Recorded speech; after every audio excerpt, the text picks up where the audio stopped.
Good morning, everybody. It's Wednesday, November 2nd, 5:47 a.m. Central Time as I speak here. December corn futures down 15 and a half at 682 and a quarter.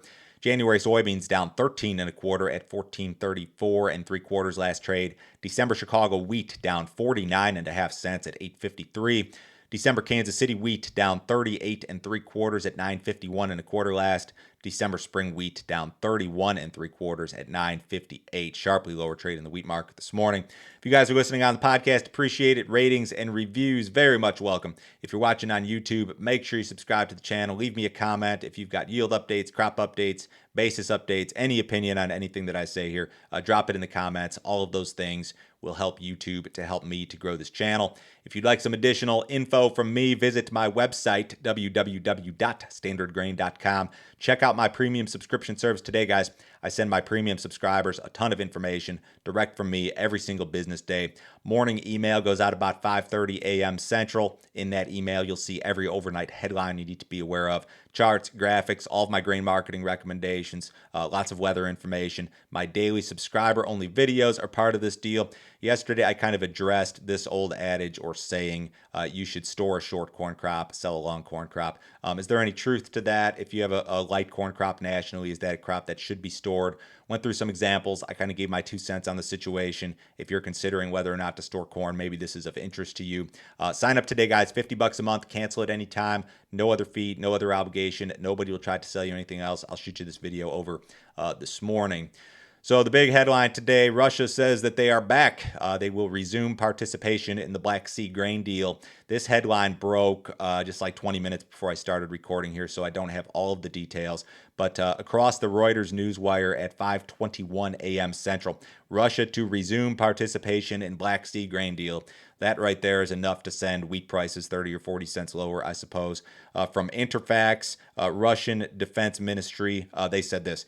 It was possible to obtain written guarantees from Kiev not to use the grain corridor for military operations against Russia. So that's about all I know as of now. But again, these headlines are enough to send the wheat market sharply lower, corn market also, and that's exactly what happened. You guys will probably have some more details perhaps by the time you watch this video. And leading up to this, Turkey, I guess, was integral in brokering this re-entry into the grain deal as far as Russia is concerned. Turkey said earlier this morning that Moscow wanted its own grain and fertilizer export secured following that weekend attack on naval vessels.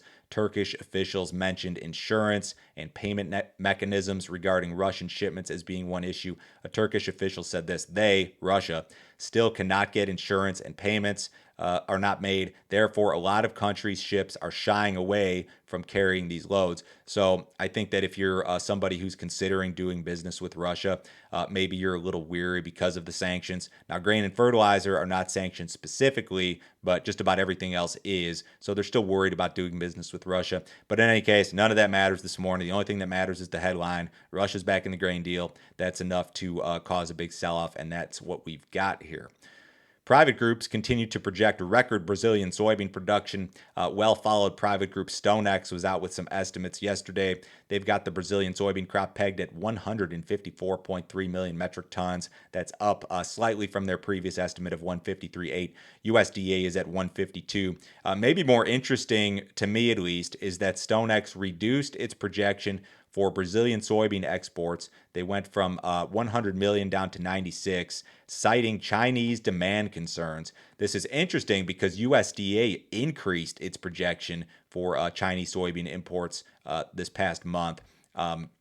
I think there's a lot of people and analysts, in particular traders, who are concerned about Chinese demand given the COVID zero policy and all of that stuff. So StoneX is outright just saying it here. We're reducing our Chinese import projection, and that's from all destinations because of these demand concerns. The group also increased its projection for the Brazilian corn crop, 129.9. That's a record if realized, up sharply from 126.3 previously. USDA is at 126.